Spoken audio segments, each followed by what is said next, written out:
call from Richmond Hill. It's Panya. Hi, Panya.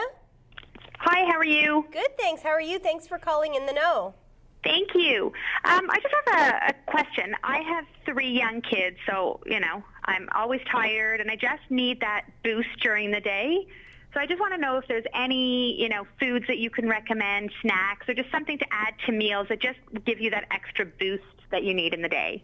So definitely. So again, you want to make sure your sugar intake is low, because the minute you start putting sugar in, we go through these peaks and valleys. Our energy goes up, it drops, we run back to the cupboard to get more sugar to satisfy that craving, and it goes on from there. So maintaining your blood sugar, having enough protein at every meal, so throwing some almonds into your snack, having good quality proteins at each meal is going to really help to stabilize your blood sugar as well. Other things you could do, green veggies. Getting lots of green veggies in, or even superfoods like spirulina powder or wheatgrass or chlorophyll. These are great things to add into just water. You take it down, and it really gives you that boost of energy, gives you all the vitamins and minerals that you need, and really gives you that perk that you need. Another thing with energy is a lot of the times today we're super stressed out. You have 3 kids, we all have jobs, and we're really, really stressed. So that really takes a toll on our adrenal glands. And when our adrenal glands are weakened, we have a hard time coping with stress, and we become really, really tired all the time. So really working to boost up your adrenal glands is a really, really important thing to do. And the way that you can do that is by incorporating some B vitamins into your day.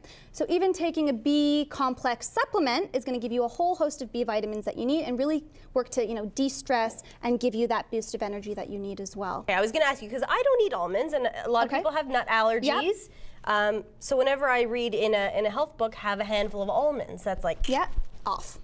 Yep. There's also protein powders. Right. So in my smoothie in the morning, for example, I put in a scoop of protein powder, and that really gives me all the amino acids and all the benefits with the protein that I need without having to have a handful of almonds to get that. Right. And it really, really works to keep your blood sugar stabilized and give you that protein that you need without having, I get the nut allergies, I have nut allergies as well. Mm-hmm. So that's sort of what I do to combat that. Okay, good advice. Okay, fiber.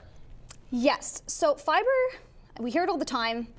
You need to have enough fiber in your diet. The reason for this, it regulates our bowels, it helps our digestive system. It also helps, again, to regulate our blood sugar levels. So it actually bulks up in our system, and it slows down the process of allowing that sugar from the foods that we eat to enter our bloodstream. So it's sort of like a barrier as it bulks up. It also helps to just normalize our sort of system. Everything in there, Normalize everything in there. So, people today really look at products and they're like, oh, it's high in fiber, and they're getting 5, 10, maybe grams of fiber a day. It's really not enough. How much is enough? What do we need? Depending on the person, but I would say on average, you want about 35 grams of fiber every day. Good fiber. And when you say good fiber, leafy greens? Yeah, you can get it from leafy greens, from legumes, so beans, chickpeas, kidney beans, all types of beans. We said leafy greens. You can get it from oats. So I love to start my day with oatmeal, get the fiber in first thing in the morning. Right. Oats, so there's oats and then there's oats. So we want to make sure that we're staying away from those sort of oatmeal, sugary packet type of oatmeals, and you want to look for the whole oats or even steel cut oats. What's the difference between whole oats and rolled oats? Okay, so steel cut oats are the pure, uncut oat. So it hasn't been broken down in any way. It hasn't been pre-digested in any way. You get the full oat, so it really works much, much slower to break down in your system, keeping you fuller for longer. Okay. The rolled oats, as great as they are on their own, if you're buying just straight rolled oats, they have been broken down a little bit. So they sort of break down in your system a little quicker than a steel cut oat would. And the ones with the sugar added in them, well, those are just goodbye. So what I'm getting, we're going to throw to a commercial, is you want foods that your body is going to process itself. You don't want pre-processed foods because that body's already done the work. Exactly. You want your body to break it down and do the work for you. Couldn't have said it better myself. Exactly. All right, I get an A. We'll be right back with more In the Know when we come back from this short break.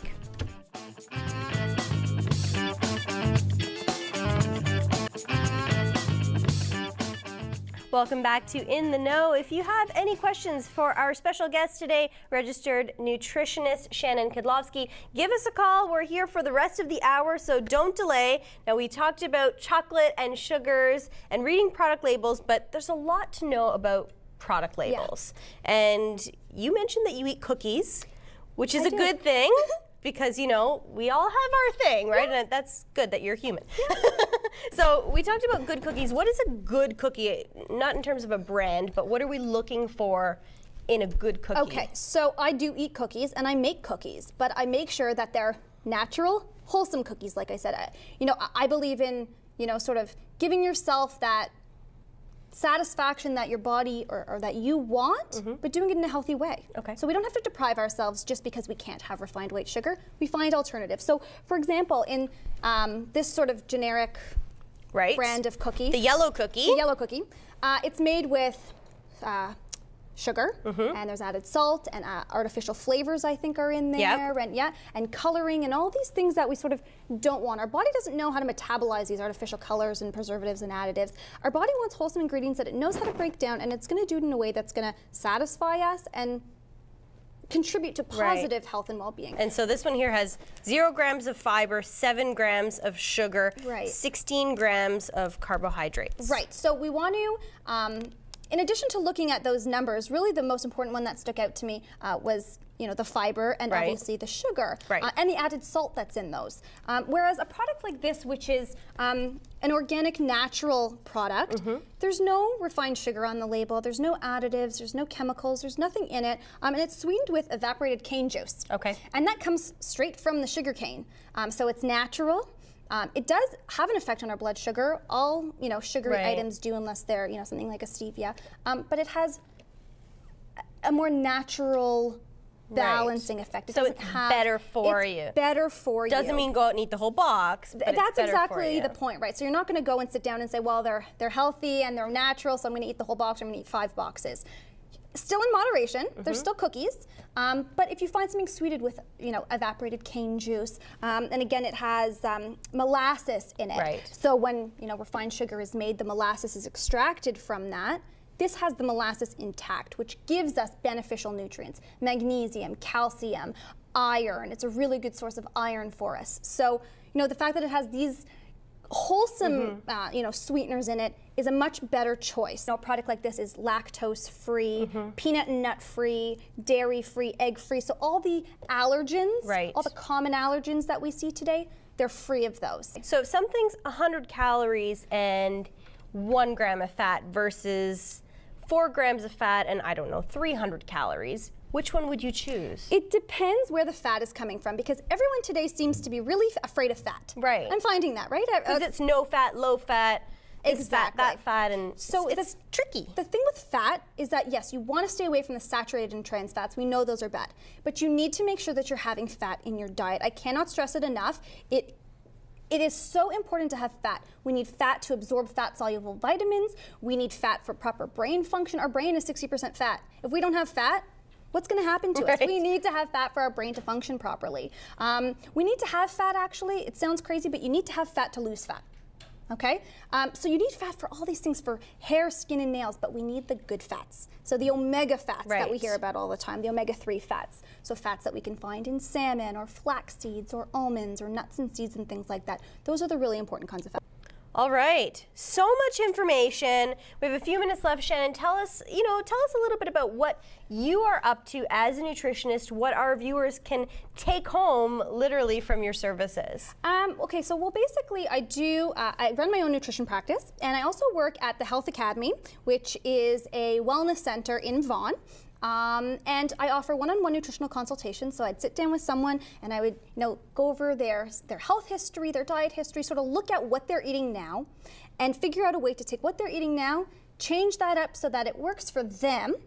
Like I talked about, again, it's very individualized. So I want to know what works for them. And we work on a food plan that sort of is balanced, but also easy enough for them to achieve. So we do that. I also offer, I call them my kitchen cupboard cleanouts. So I can come to your home, we go through your cupboard, we look at the items that you're eating on a daily basis or that you have in your cupboard, we clear those out if they're not good products for you, and we go to the grocery store together, or even with your family or you know, whoever, and we look for, you learn in the grocery store what items to look for. Because I find a lot of time people pass over the greens, pass over the vegetables because they don't know what to do with them. I would explain what you can do with these green veggies, why they're so important.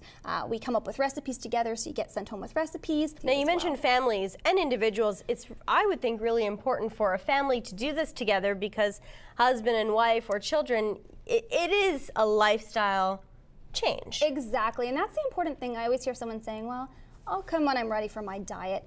It's not really a diet. Right. So diet is a word that I just don't like. Because when you go on a diet, you go off of a diet. Right. And you break a diet. And you break a diet. So what I really try to do is I do it slowly and try to just change the way that you're eating, change the foods and the types of foods that you're eating, as opposed to putting yourself on a diet. Because that's scary. No one wants to diet. They just want to have wholesome, good foods that are good for them, that are maintainable throughout the rest of their lives. Thanks so much, Shannon. Thanks to everyone for calling in and watching In the Know. See you next week.